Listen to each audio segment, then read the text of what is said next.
எல்லா இளநீர் காய்களும் ஒரே மாதிரி படைக்கப்படுவதல்ல.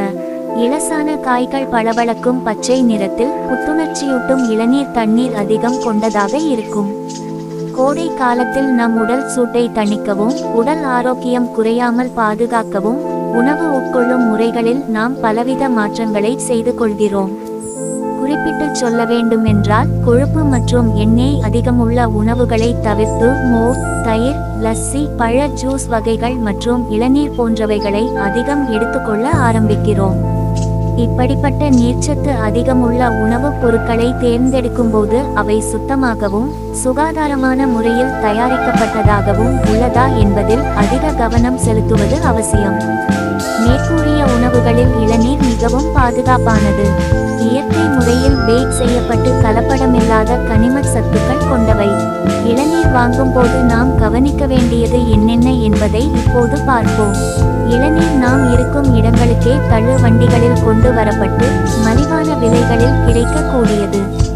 அப்படி கிடைக்காத போது நம் தெரு முனைகளிலேயே கொட்டி வைத்து விற்கப்படுவதை காணலாம். எல்லா இளநீர் காய்களும் ஒரே மாதிரி படைக்கப்படுவதல்ல. இலசான காய்கள் பளபளக்கும் பச்சை நிறத்தில் புத்துணர்ச்சியூட்டும் இளநீர் தண்ணீர் அதிகம் கொண்டதாக இருக்கும். அதாவது காயை கையில் எடுக்கும் போது கனமாக இருக்கும். கனமில்லாத காயில் நீர் அளவு குறைவாக இருக்கும். மேலும் காய் முற்றவும் ஆரம்பித்திருக்கும். அடுத்ததாக காயை கையில் எடுத்து லேசாக குலுக்கி பார்த்தால் உள்ளிருக்கும் தண்ணீர் குலுங்கி சல சல நு சத்தம் வந்தால் உள்ளே தண்ணீர் அளவு குறைவாகவே உள்ளது என தெரிந்து கொள்ளலாம். மெல்லிய நுட்பமான சத்தம் வந்தால் தண்ணீர் அளவு காயில் நிறைய உள்ளது என அர்த்தம் கொள்ளலாம். முற்றிய காய்களுக்குள் வழுக்கை எனப்படும் சதைப்பற்று அதிகமாகவும் இள நீரின் அளவு குறைவாகவும் இருக்கும். இவை சமையலில் பாயாசம் போன்ற உணவுகளின் தயாரிப்பிலும் டெசர்ட்களிலும் பயன்படுத்த உதவும். வாடிக்கையாளர்கள் அவரவர் தேவைக்கேற்ப நீர் அதிகமுள்ள காயையோ அல்லது வழுக்கை அதிகம் உள்ள காயையோ தேர்ந்தெடுத்து வாங்கி பயன் பெறலாம். தேங்காய் முற்றும் நிலைக்கு மாறும்போது திடமான சதை பகுதி அதிகரித்து திரவ அளவு குறைந்து கொண்டே போகும். உடலை குளிர்ச்சியடையவும் நீர்ச்சத்தை அதிகரிக்கவும் விரும்பி இளநீர் வாங்குபவர்களுக்கு முற்றிய நிலைக்கு சென்றுவிட்ட இளநீர் ஏமாற்றமடைய செய்யும்.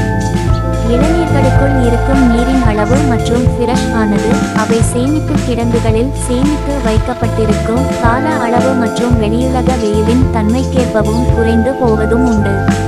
பழுப்பு நிறத்தில் காய்ந்து போய் மங்கலாக தோற்றமளிக்கும் காய்களை வாங்குவதை தவிர்த்து விடுவது நலம்.